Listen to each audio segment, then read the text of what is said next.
పూరా local. Welcome to పూరా local. This is Bharathi. ఇవాల్టి వార్తాపత్రికలోని ప్రధాన వార్తల గురించి తెలుసుకుందాం. ముందుగా ఈనాడు చూసుకున్నట్లయితే తెలంగాణ పోరాట స్ఫూర్తి ఆటల్లో చూపిద్దాం. ముఖ్యమంత్రి చేసిన కామెంట్స్ ఇవి. సో ఈ చిత్రంలో మనం ఇక్కడ చూడొచ్చు. తెలంగాణ స్పోర్ట్స్ కాంక్లేవ్ సందర్భంగా సీఎం రేవంత్ రెడ్డి సమక్షంలో ఒప్పంద పత్రాలు ప్రదర్శిస్తున్న గగన్ నారింగ్, మంత్రి వాకిటి శ్రీహరి, చిత్రంలో జితేందర్ రెడ్డి కూడా ఉన్నారు. దీనికి సంబంధించి కొన్ని అప్డేట్ పాయింట్స్ మనం ఇక్కడ చూసుకుందాం. ప్రపంచంతో పోటీ పడేందుకు నూతన క్రీడా విధానం రూపొందించాం. ఒలింపిక్స్ లో పథకాలే మన లక్ష్యం. 2 ఆటల ఆతిథ్యానికి సిద్ధం. సీఎం రేవంత్ రెడ్డి వెల్లడి. కాంక్లేవ్ సందర్భంగా స్పోర్ట్స్ పాలసీ ఆవిష్కరణ. మరిన్ని వార్తలు చూసుకుంటే ఇక్కడ మతపరమైన లబ్ధికే కాంగ్రెస్ నాటకం. రాష్ట్రంలో బీజేపీ అధికారం చేపట్టాక 42% రిజర్వేషన్లు బీసీలకే కేటాయిస్తామంటూ కూడా బీజేపీ నేత కిషన్ రెడ్డి చేసిన కామెంట్స్ ఇవి. మహాధర్నాలో కిషన్ రెడ్డి మాట్లాడుతున్న ఒక దృశ్యాన్ని మనం ఇక్కడ చూసుకోవచ్చు. మోదీని గద్దదించేది కాంగ్రెసే. వచ్చే ఎన్నికల్లో రాహుల్ ఆ పని చేసి చూపిస్తారు. వయసు సాకుతో అద్వానీ, జోషిలను మోదీ తప్పించారు. ఆయన దించడం ఆర్ఎస్ఎస్ కు చేత కాలేదు. కాంగ్రెస్ న్యాయ విభాగం సదస్సులో సీఎం రేవంత్ రెడ్డి చేసిన కామెంట్స్ ఇవి.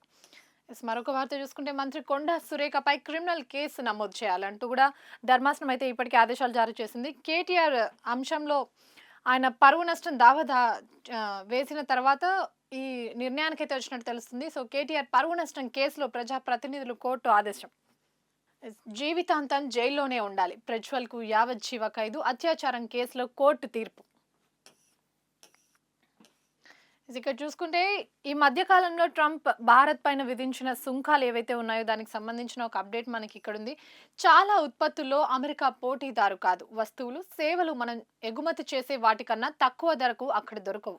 ట్రంప్ సుంకాలతో ఆ దేశ ప్రజలపైనే భారం వేస్తున్నారు. క్రిస్మస్ నాటికి తేలిపోతుంది అంటూ కూడా యుఎస్ మార్కెట్ పూర్తిగా విస్మరించలేం అంటూ కూడా ఆర్బీఐ మాజీ గవర్నర్ దువ్వూరి సుబ్బారావు చేసిన కామెంట్స్ ఇవి. మరో పత్రికలో ప్రధానంగా చూసుకున్నట్లయితే అన్ని తానే అంతా తందానే. సో కాళేశ్వరం ప్రాజెక్టుకి సంబంధించి తుది నివేదిక అయితే పీసీ ఘోష్ కమిషన్ ముఖ్యమంత్రికి సమర్పించిన విషయం తెలిసిందో. సో దానికి సంబంధించి ఇక్కడ మనకి కొన్ని ఆ నివేదికలో ఎలాంటి విచారణ జరిగింది, ఎవరిది తప్పు అనేది అయితే మనకి ఇక్కడ తెలుస్తుంది. కాళేశ్వరం ప్రాజెక్టు వైఫల్యానికి పాపాల భైరవుడు కేసీఆర్. బ్యారేజీలు ఎప్పుడు ఎక్కడ కట్టాలో ఆయనే చెప్పారు.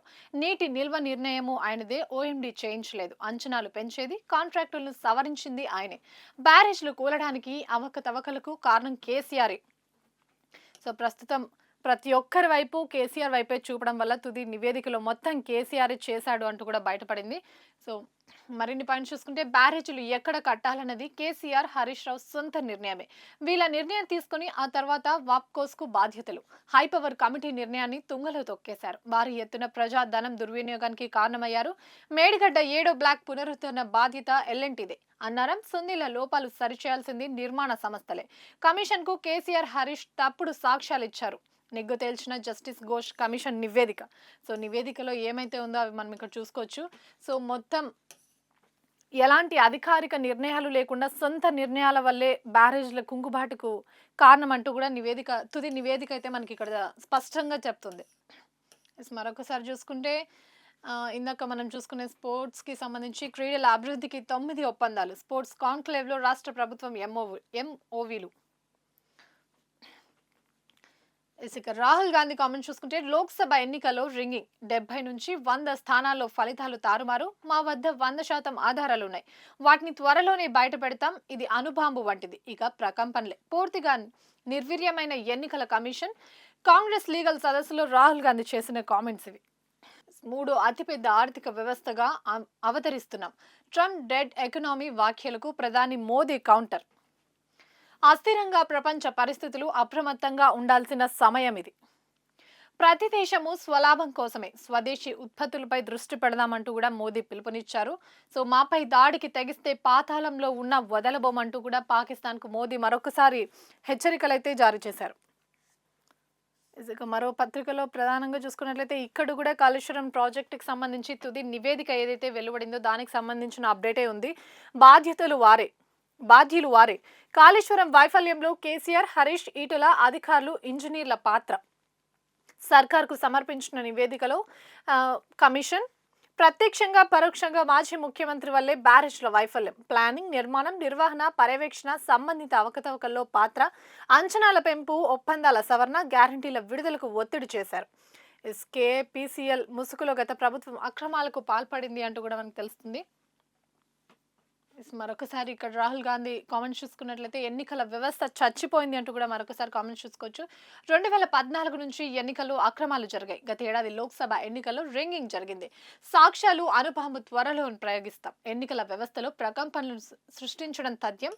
ఎన్డీఏకు 15 సీట్లు తక్కువ వస్తే మోదీ ప్రధాని అయ్యేవారు కాదు. పిరికి వాళ్ళను చూసి నేను భయపడను. సో రాహుల్ గాంధీ చేసిన కామెంట్స్ ఇవి. ఇక్కడ చూసుకుంటే రాహుల్ నేతృత్వంలో మోదీని ఓడిస్తామంటూ కూడా ముఖ్యమంత్రి రేవంత్ రెడ్డి చేసిన కామెంట్స్. వచ్చే ఎన్నికల్లో బీజేపీకి 150కు మించి ఒక్క సీటు కూడా రాదు. సామాజిక న్యాయం, 42% రిజర్వేషన్లు కాంగ్రెస్తోనే సాధ్యమవుతాయి. ఢిల్లీలో ఏఐసీసీ ఆధ్వర్యంలో జరిగిన సదస్సులో ముఖ్యమంత్రి చేసిన కామెంట్స్ ఇవి.